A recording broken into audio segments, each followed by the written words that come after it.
Olá, meus queridos alunos, minhas queridas alunas, sejam todos muito bem-vindos para o nosso curso de Economia. E é com muita felicidade que eu inicio esse curso, afinal é uma demanda que vocês já me pediram há muito tempo, então nós temos aí 3 anos que vocês me pedem cursos de economia. Então chegou o dia de gravar esse curso de economia, até porque eu gosto de economia, tenho afinidade, já dou aula para concurso há mais de 5 anos e já estou em AFO, Finanças Públicas, e nada mais justo do que fazer esse curso também para vocês de economia. Então, chegou o dia de gravar esse curso de economia. Tenho um mestrado na área, adoro economia e quero fazer um curso focado realmente na aprovação de vocês. Ou seja, pegando as questões, eu passei um tempo aí realmente estudando as bancas, como é que as bancas estão cobrando economia, e eu quero fazer um curso direcionado de questões com uma linguagem mais prática, mais simples, afinal, economia não é fácil de entender, existem modelos muito difíceis de se entender, então quero tentar trazer esses modelos da forma mais fácil, mais prática, para que vocês possam gabaritar a prova de vocês em economia. Tá? Então, vamos falar de microeconomia, vamos falar de macroeconomia, vamos falar de economia regulatória e economia brasileira. Tudo isso a gente vai conversar aqui nesse espaço, ok? Então sejam todos muito bem-vindos para o nosso curso de economia. Aqui é a professora Luciana Marinho e a partir de agora a gente vai falar sobre microeconomia. Então vou iniciar com microeconomia e obviamente nós vamos começar com os conceitos fundamentais, porque eles são base para que vocês possam entender a disciplina, mas não só base, como também cai em concurso, então a gente já vai fazer questões de concurso, questões de prova de concurso aqui, que cobrem esses conceitos fundamentais e que vão ser importantes aí para a aprovação de vocês. Então vamos começar a nossa história com economia. Gente, e o que seriam esses conceitos fundamentais? Vamos lá falar sobre os conceitos fundamentais. E aqui eu conto uma historinha para vocês. Digamos que você aí, concurseiro, quer passar no concurso do TCU, está estudando agora para a Cefaz Rio, mas também está focando no CNU. CNU vai sair já já, o próximo CNU, e eu não quero perder também o CNU. Então, você está tendo ali vários focos diferentes, área fiscal, área de controle, aí um da área administrativa, várias disciplinas, você está colocando tudo ali no seu horário de estudo, né? Diz, não, em algum eu vou passar, em algum eu vou passar. Só que você também não quer abrir mão da academia, você quer ficar com shape legal, pagar um personal trainer, você está desempregado, tá? Quer fazer aquela viagem com a família. Você quer também, além disso, você quer, digamos, vai ter um show tal, eu gosto muito daquele cantor, eu vou também para aquele show. Então você não quer renunciar a nada, você quer simplesmente fazer tudo e diz que vai se dar bem tudo. No final, pessoal, você sabe que se você andar por esse caminho, você não vai passar em nenhum concurso, vai se lamentar, vai chorar, enfim, não vai acontecer. Então, com essa historinha que eu contei para vocês, nós acabamos de falar sobre o próprio conceito de economia. Quando a gente fala de economia, pessoal, obviamente é uma ciência social. E essa ciência social é uma ciência de escolha. Então, nessa historinha, o que eu quis dizer para vocês é que diante da sua vida de concurseiro, você vai ter que priorizar, fazer escolhas. E entre as escolhas que material eu vou estudar? Vai ser PDF? Vai ser videoaula? Vou comprar material do curso X, do curso Y, do curso G, Z, enfim, você vai escolher um material. Você não pode, na verdade, estudar por todos os materiais, até porque você não tem recurso financeiro suficiente para isso e você também não tem tempo para isso. Então, por conta disso, é que a ciência econômica envolve uma ciência de escolha diante dos recursos escassos, porque os nossos recursos são escassos, mas nossos desejos são ilimitados. Então, nós temos necessidades ilimitadas, desejos ilimitados. E é por isso que você, concurseiro, vai fazer escolha, e é por isso que os agentes econômicos, eles fazem escolhas. Os agentes econômicos, quando decidem produzir algo, ou seja, bens ou serviços, ele vai fazer um processo de escolha. E ele vai escolher o que produzir, como produzir, para quem produzir. Então percebam que envolve um processo de escolha. Então ele vai dizer que tipo de pessoas eu vou produzir, para quem eu vou produzir, que tipo de grupo de pessoas, que tipo de sociedade eu vou produzir. Então, tudo envolve um processo de escolha. Então, a primeira coisa que eu digo para vocês é que na economia nós temos uma ciência social de escolhas diante dos recursos escassos e das necessidades ilimitadas. Mas vamos ver esse conceito na tela. Conceitos fundamentais. Começo aqui exatamente com o que é economia. E eu falei para vocês que economia, na verdade, é uma ciência da escolha, ou seja, é uma ciência social. Eu falei para vocês que os recursos são o quê, pessoal? Escassos ou insuficientes, mas a necessidade humana, ela é ilimitada. E é por isso que sim, a economia é uma ciência social que estuda como as pessoas, empresas, governos, nações tomam decisões sobre a alocação de recursos escassos para satisfazer suas necessidades e desejos. E, pessoal, quando eu falo dessa questão de economia, nós temos várias áreas da economia e todas elas a gente vai estudar aqui com vocês. Mas quais são as principais áreas da economia? Vamos lá. Nós temos uma área chamada macroeconomia. E macroeconomia nada mais é do que o ramo da economia que se concentra no estudo do comportamento dos agregados da economia. Quando eu estou falando de agregados, eu estou falando de quê, pessoal? Uma parte mais ampla, uma questão que envolve escala, ou seja, indicadores econômicos. E quando eu falo de indicadores econômicos, eu estou falando, por exemplo, de PIB, Produto Interno Bruto. Eu estou falando, por exemplo, de taxa de desemprego. Eu estou falando, por exemplo, de balança comercial, inflação. Tudo isso entra nesses indicadores macroeconômicos, né? Ajuda a entender a saúde econômica de um país ou região.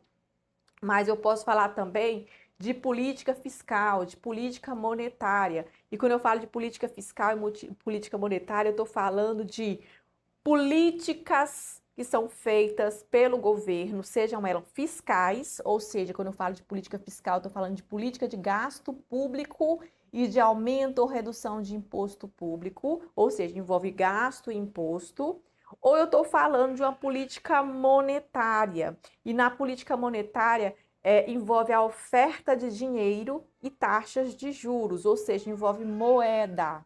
Então, aqui nós vamos ter uma manipulação da própria moeda, que vai impactar na taxa de juros, vai impactar na própria política monetária. A gente vai estudar todos esses modelos aqui ao longo das nossas aulas. Nós podemos falar também que a macroeconomia vai tratar sobre o quê? Crescimento econômico. E crescimento econômico, pessoal, é um dos fatores que vai incluir, por exemplo, os investimentos, os avanços tecnológicos, a melhoria na infraestrutura, educação, tudo isso envolve aqui o crescimento econômico.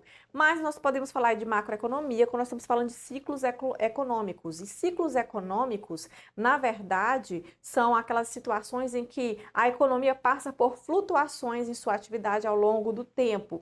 Nós podemos ter tempos em que ela vai estar em expansão, tempos que ela vai estar em recessão. Então, tudo isso envolve aqui os ciclos econômicos e precisam ser estudados também dentro da macroeconomia.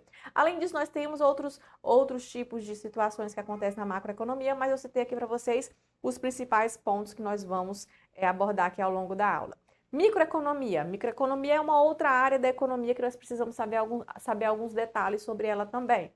Na microeconomia, nós temos a teoria do consumidor, por exemplo, que ela vai analisar como os consumidores tomam suas decisões sobre compra, sobre bens e serviços, e isso inclui, por exemplo, um estudo bem aprofundado nas preferências dos consumidores, o que é que eles preferem, mas eles têm também restrições orçamentárias e como é que eles vão maximizar tudo isso para ter sua utilidade ou satisfação. Então, a gente vai estudar a teoria do consumidor aqui ao longo de nossas aulas. Vamos estudar também a teoria da firma, que é um aspecto da microeconomia que analisa como as empresas decidem produzir e precificar seus produtos. Então, isso é teoria da firma.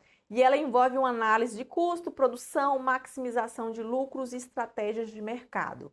Tudo isso a gente vai verificar aqui também dentro da teoria da firma. Oferta e demanda, a gente já conhece um pouco e é o próximo assunto que nós vamos estudar na próxima aula, né? Então, vamos falar sobre a lei da oferta e da demanda, que estuda, na verdade, como a oferta e a demanda determinam o preço e as quantidades de bens e serviços de um mercado. Por exemplo, nós sabemos que na lei da demanda, nós temos uma situação que quando aumenta o preço, vai diminuir a quantidade demandada. No caso de diminuir o preço, nós vamos ter um aumento na quantidade demandada. Na lei da oferta, por exemplo, a gente vai estudar isso mais à frente, né? Obviamente aqui só é um panorama. Nós vamos ter, por exemplo, um aumento do preço aumentando a quantidade ofertada. E no caso da diminuição do preço, diminuindo a quantidade ofertada. Eu sei que diante disso nós vamos chegar ao que nós chamamos de preço de equilíbrio, que é quando, por exemplo, a curva da demanda ela se cruza com a curva da oferta e nós temos aqui o que nós chamamos de preço de equilíbrio, onde o mercado vai por si só se equilibrar. Mas isso vai ser estudo de uma próxima aula que a gente vai detalhar como funciona essa situação aqui dentro da economia. Estruturas de mercado é um outro ponto que nós vamos estudar ao longo de nossas aulas, que vai analisar os diversos tipos de estruturas de mercado. Concorrência perfeita, um monopólio, oligopólio, concorrência monopolística, tudo isso vai ser estudado dentro de estrutura de mercado. Aí nós temos o próprio desenvolvimento econômico como sendo uma outra área dentro da economia. E quando a gente fala de desenvolvimento econômico, nós estamos falando de melhorar o bem-estar da população, gerar prosperidade dentro da população. Então, nós estamos falando de indicadores que está ligado ali ao aumento de salário, aumento de padrão de vida, aumento de renda por habitante, então criar mais oportunidade de emprego, o que é diferente do crescimento econômico, porque quando a gente fala de crescimento econômico, nós estamos falando de PIB, de indicadores mais quantitativos de crescimento dos indicadores macroeconômicos de um país. Quando eu falo de desenvolvimento econômico, eu estou olhando não só para o crescimento econômico em si, mas como ele está refletindo no bem-estar da população, no bem-estar do cidadão, ou seja, como é que as pessoas percebem, como é que elas estão vivendo, como é que elas estão absorvendo esse crescimento de um país. É por isso que o desenvolvimento econômico envolve muito mais do que falar sobre os números do país, mas como as pessoas estão, na verdade, vivendo aquela realidade. Então, vai ser um outro ponto, uma outra área dentro da economia que é bem interessante de ser vista, ok?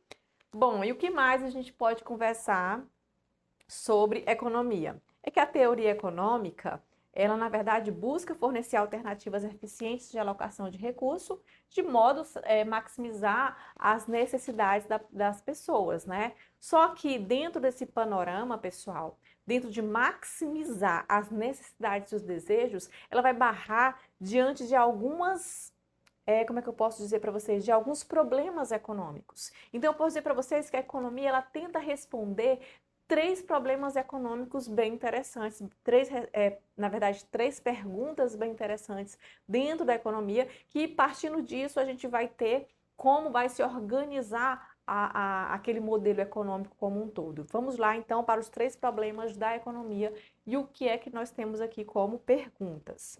O primeiro problema é, o que eu vou produzir? Afinal, o que eu vou produzir? Produtos ou serviços? Quais produtos e serviços eu vou produzir para atender às necessidades da sociedade? Então, essa é a primeira pergunta. Depois que essa pergunta for feita, ela tiver uma resposta, aí nós temos o como. Como deve ser produzidos? E aqui a gente vai responder, por exemplo, por meio de tecnologia. Então, tecnologia. Aí nós podemos ter, por exemplo, métodos. Nós podemos ter aqui matéria-prima. Nós podemos ter aqui, enfim, todas as formas, as técnicas utilizadas para maximizar a produção de um bem ou serviço que vai ser produzido. E por fim nós temos o quê? Para quem deve ser produzido, ou seja, quem é que vai receber aquela produção ou quais são os rendimentos disponíveis entre os agentes econômicos, como é que vai repartir os rendimentos disponíveis. Então, seria isso. E são essas 3 perguntas. Diante dessas 3 perguntas, quando nós conseguimos responder essas 3 perguntas, a gente vai tentar verificar a organização da atividade econômica. E como é que vai funcionar a organização da atividade econômica? Nada mais é do que a maneira como uma sociedade estrutura e coordena a produção, a distribuição e o consumo de bens e serviços. Então, quando eu falo de organizar a atividade econômica, eu estou falando de organizar a produção daquela economia, a distribuição dos bens e serviços e como é que vai ser o consumo desses bens e serviços. Nós temos várias formas de fazer isso. Nós temos a economia tradicional, que é aquela economia mais tribal, aquela economia mais rural, que vai ter, na verdade, suas vantagens e desvantagens, que é justamente ela se baseia em tradições, costumes, e ela é bem mais rudimentar, tem suas dificuldades, que não passa por processos de inovação. Nós temos aí várias limitações dentro dessa sociedade, mas também tem suas vantagens, que é justamente a sustentabilidade. Nós temos aquela sociedade que ela é mais uma sociedade planificada, que nós chamamos, né, que é um governo mais central, que vai se preocupar com a igualdade, com a equidade, e que vai tentar alocar os recursos dentro de uma sociedade, mas tem suas vantagens e desvantagens que a gente vai ver, como, por exemplo, a falta de inovação. Nós podemos ter pessoas que não vão estar satisfeitas com as decisões do Estado. Então, tem vários problemas que envolvem essa economia mais planificada. Nós temos a economia de mercado, que é aquela economia em que os indivíduos vão tomar decisões sobre compra e ofertas de bem, de como produzir, o que produzir, que é os indivíduos que vão transacionar isso no mercado. Tem seu lado positivo, que é a inovação, a eficiência, mas tem a competitividade, tem seu lado negativo também, que é justamente as falhas de mercado, que a gente vai estudar um pouquinho sobre falhas de mercado também. Tem outros pontos que a gente vai discutir também que carece de alguma atenção dentro da economia de mercado, como, por exemplo, pode provocar um problema de desigualdade social. Aí nós temos também a sociedade mais mista, uma economia mais mista. Essa envolve mesclar a planificada e a economia de mercado. É o que é utilizado hoje no mundo, tanto no Brasil como no mundo. Hoje nós temos a economia mais mista, que é justamente aquela que utiliza a planificada, ou seja, a participação do governo, o governo ali fazendo seu papel de protagonista, de trazendo ali a mais igualdade social, tentando trazer a equidade, a alocação de recursos, corrigindo falhas de mercado, mas nós temos também as pessoas interagindo e fazendo transações econômicas e fazendo o mercado funcionar pela economia de mercado. Então, a mesclagem entre as duas, que tem suas vantagens e também suas desvantagens. Mas vamos comentar cada uma delas a partir de agora, olhando para os slides. Vamos lá. A economia tradicional, falei para vocês que baseia em quê, pessoal? Baseia justamente em costumes, tradições, crenças para tomar decisões econômicas. Eu falei para vocês que são comunidades predominantemente rurais e tribais, tem vantagens como a sustentabilidade e preservação cultural, mas existe a desvantagem que é justamente resistência à mudança e à baixa produtividade. Então, eles não têm mudança e muito baixa aí a sua produtividade. Nós temos a economia planificada, que eu falei para vocês que o governo central toma todas as decisões econômicas importantes. Os recursos são alocados de acordo com os planos econômicos estabelecidos pelo governo.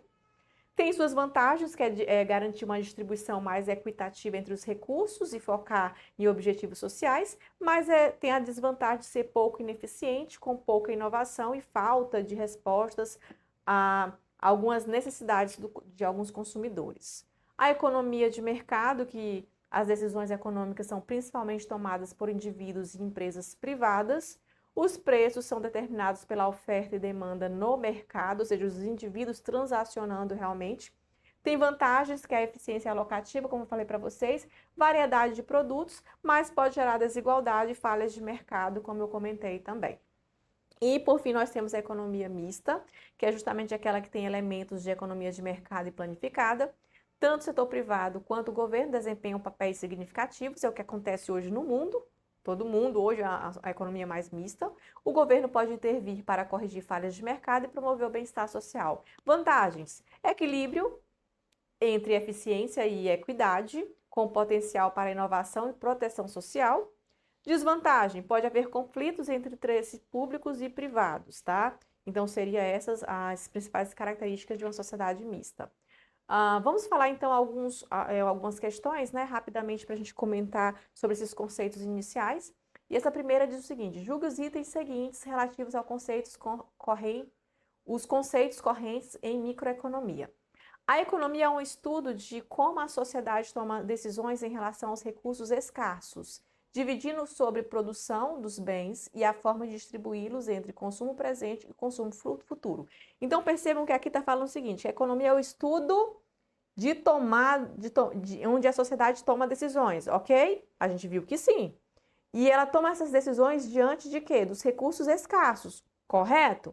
Decidindo sobre o que produzir, dos produtos de bens e como distribuí-los, tanto na sociedade como também, pessoal, no consumo presente ou futuro. Então, isso envolve o processo de decisão. Ou eu consumo hoje, que eu não passei num concurso, ou vou para a academia, vou fazer aquela viagem hoje, ou eu deixo isso para o futuro, um consumo futuro, mas vou me privar disso hoje para que eu possa realmente conquistar aquele concurso. Então, percebam que existe sempre um trade-off, né, que a gente chama. Uma escolha, um processo de escolha. Ou eu escolho hoje, não passar num concurso hoje e fazer tudo isso, viagens e tudo mais, ou eu deixo isso tudo para o futuro e estudo hoje, vai passar no concurso para no futuro eu consumir esse tipo de atração que a gente chama de viagens, enfim, academia. Então seria isso, esse processo de escolha, e é por isso que essa questão a gente vai colocar o gabarito como correto, exatamente. A próxima questão diz o seguinte: a questão da escolha em situação de escassez abordada pela microeconomia, as interações entre governo e mercados privados e os problemas macroeconômicos são temas relevantes para a ciência econômica. A esse respeito, julgue os itens a seguir. O binômio escassez-escolha, ou seja, o processo de escolha que é tomado diante da escassez, né?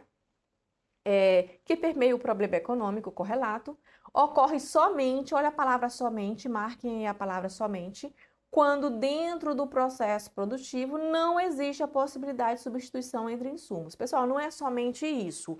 Sempre vai existir um problema de escassez, escolha, escassez, ou seja, a escolha acontece na economia por conta do problema da escassez e não é por causa somente porque não existe a possibilidade de substituir insumos, não é por causa disso. É porque, na verdade, nós temos desejos ilimitados e sempre vamos ter a questão dos recursos insuficientes. Então, o gabarito dessa questão a gente vai colocar como falso.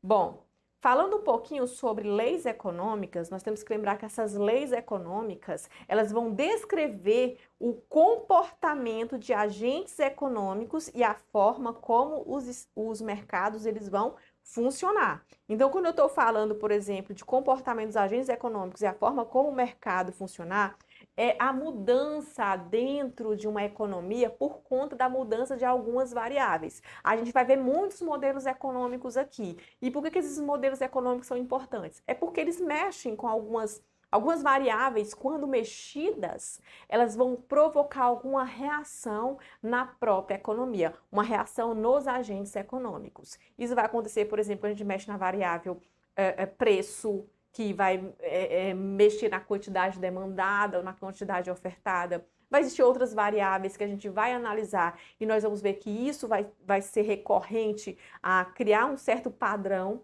E é justamente esses padrões que a gente vai estudar por meio de modelos na economia. E é por isso que as leis econômicas, elas envolvem comportamento dos agentes econômicos, ok? Então, vamos ver alguns exemplos de leis econômicas. A primeira é a própria lei da oferta e da demanda, que a gente já viu aqui, basicamente, como é que ela funciona. E ela afirma que o preço de um bem ou um serviço, ele é determinado em relação, a relação entre a sua oferta e demanda, que a gente já estudou. Temos também um outro exemplo, que é a lei dos rendimentos decrescentes, ou seja, essa lei afirma que se aumentarmos a quantidade de um fator de produção, enquanto mantivermos ali os outros constantes, haverá um ponto em que, se aumentarmos um adicional na produção, aumentarmos um adicional ali, vai começar a diminuir a produtividade daquela produção. Exemplo, eu tenho, por exemplo, uma terra tem um tamanho limitado. e eu vou colocar fertilizante naquela terra. Então, dentro da lei dos rendimentos decrescentes, o que vai acontecer? Eu coloco fertilizante e vou aumentar o quê? A minha produtividade. Mas chega um momento, um certo momento, que um adicional de fertilizante vai diminuir e decrescer ali aquela produtividade que estava crescendo. Por quê, pessoal? Porque vai chegar um momento que se eu colocar mais fertilizante vai prejudicar a terra, dado que a terra tem sua limitação em relação àquele tipo de insumo que está sendo produzido, que está sendo inserido ali naquele momento. Da mesma forma, se eu tenho um escritório, e no meu escritório tem 10 computadores, e eu tenho 5 funcionários e eu precisar aumentar minha produtividade, eu contrato mais um, vou aumentar minha produtividade, contrato mais 2, eu vou aumentar minha produtividade, contrato mais 3, aumento também. Passou de 10, o que vai acontecer? Essas pessoas, então contratei um 11, 12, 13, vai começar a pessoas tentar ali competir com aqueles computadores. E o que é que isso vai gerar, pessoal? Vai gerar uma produtividade sendo um pouco menor, ou seja, a produção vai começar a decair, não com aquela mesma velocidade que estava acontecendo ali no início daquele adicional. E é por isso que nós temos a lei dos rendimentos decrescentes. Vamos falar sobre elas, mostrar essa lei mais detalhadamente. Aqui é só um exemplo, tá, pessoal? Estou trazendo aqui exemplo de leis econômicas. Então, aqui não é explicando ainda a lei econômica dos rendimentos decrescentes. A gente vai ter um tempo para falar sobre ela aqui durante a aula, mas aqui é só um exemplo que eu trago para vocês de como funcionam essas leis econômicas. Nós temos um outro exemplo, só a título de exemplo também, para a gente iniciar a nossa aula, que é a lei da utilidade marginal decrescente. A lei da utilidade marginal decrescente é naquele caso, por exemplo, que à medida que uma pessoa consome mais uma unidade, a satisfação adicional dela começa a diminuir. É aquele negócio, quando eu estou comendo um sorvete, uma pizza, até um certo momento eu estou sentindo uma satisfação adicional. A partir do momento que eu começo a comer mais e mais e mais, eu estou tão começando a ficar cheia daquilo que a satisfação já está diminuindo. Então chega um momento que essa lei vai ser realmente aplicada, ou seja, a lei da utilidade marginal decrescente, aumentando mais um pouco a unidade consumida, isso vai diminuir a satisfação, ok? Então, é só um exemplo, tá, pessoal? A gente vai explicar isso mais quando estivermos falando desses modelos, mas eu queria mostrar para vocês que existem esses casos, né?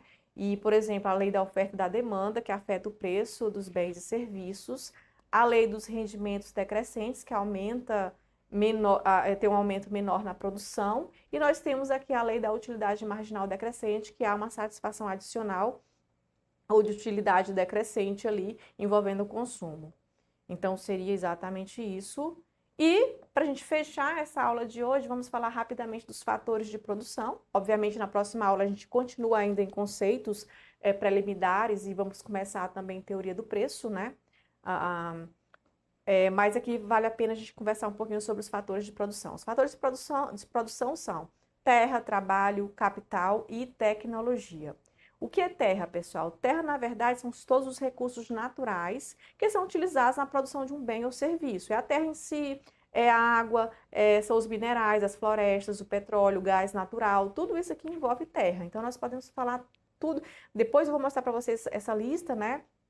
Então, nós temos aqui a própria terra, nós temos tudo que envolve a parte natural, gás natural. Então, essa parte toda aqui nós vamos ter como terra, um fator de produção. Quando nós temos o trabalho, ele vai ser o esforço humano. Então, quando a gente fala de trabalho, nós estamos falando tanto do trabalho físico como do trabalho mental. Nós estamos falando do trabalho físico, mas também do trabalho mental, tá, pessoal? Então, aqui é trabalho físico e trabalho mental na produção de um ativo. Então, envolve, por exemplo, a parte braçal, mas também a parte de habilidade, conhecimento, energia humana. Então, a qualidade, quantidade de trabalho disponível, tudo isso vai envolver aqui o fator de produção trabalho. Aí nós temos o capital, e o capital também é outro fator de produção que inclui, por exemplo, todos os bens de capital que são utilizados na produção. Aqui não é recurso, porque a gente olha capital como recurso financeiro. Neste caso aqui de fator de produção, nós temos que lembrar que esse capital abrange o quê? As máquinas, ele vai abranger também as ferramentas. Nós estamos falando aqui também dos edifícios, ok? Veículos. estamos falando de tecnologia. Então, tudo isso aqui, pessoal, nós estamos falando de capital, ou seja, é uma parte mais física que envolve aí os fatores de produção. Já a tecnologia, que aqui não tem nada a ver com o que eu estou falando aqui, tá, pessoal? Essa tecnologia aqui, na verdade, envolve a capacidade de organização dos outros fatores de produção. Então, aqui nós temos a capacidade de organização dos outros fatores de produção. Então, eu vou organizar a terra, trabalho e capital para produzir bens e serviços. Nós temos aqui o que nós chamamos de empreendedorismo mesmo, ou seja, os empreendedores são responsáveis por tomar as decisões de negócio, de inovar, assumir riscos, coordenar os recursos de forma mais eficiente. Então, quando eu estou falando dessa capacidade de empreender os recursos, nós estamos falando da própria tecnologia como um fator de produção. Vamos então fazer uma questão para a gente finalizar esta aula de hoje. E ela diz o seguinte: julgue os itens a seguir acerca do equilíbrio do consumidor, dos efeitos preço, renda, substituição, da elasticidade da demanda ou procura, dos fatores de produção e da elasticidade da oferta. Os fatores de produção podem ser classificados em naturais, trabalho, capital. Olha só, os fatores de produção podem ser classificados em naturais, ok. Aí nós temos aqui a terra, tá? Trabalho e capital. Aí tá falando, sendo esse último dividido em físico e humano. O capital físico é formado pelos recursos manufaturados utilizados na produção, pela educação, pelo conhecimento incorporado na força de trabalho. Pessoal, quando eu falo de educação, conhecimento, não é o capital que faz isso, mas o fator trabalho. O fator trabalho a gente viu que ele tem tanto uma parte física como uma parte mais que a gente chama de, olha só, físico e mental. Então, percebam que tem essa parte mais tangível, essa parte mais intangível. Então, não seria o capital físico. Aliás, não seria o capital. Nós teríamos aqui o que nós chamamos de quê, pessoal? Do fator de produção, trabalho, que tem essa parte que vai tratar de educação, conhecimento, habilidade, que é uma parte mais mental, tem a parte mais física, que é braçal, e o capital físico é o capital físico mesmo. Quando eu estou falando de capital, eu estou falando de máquinas, ferramentas, edifícios, veículos e tecnologia. Por conta disso, pessoal, nós temos esse gabarito como? Falso, obviamente. Muito errado. E na próxima aula a gente continua falando desses conceitos iniciais. Vamos falar de custos de oportunidade, enfim, várias outras coisas aí que vão ser bem interessantes para a gente iniciar, introduzirmos aqui esse curso de economia. Obviamente, nós temos muita coisa ainda para frente para a gente ver ao longo desse curso, então aguardo vocês aí na próxima aula. Até mais, tchau, tchau!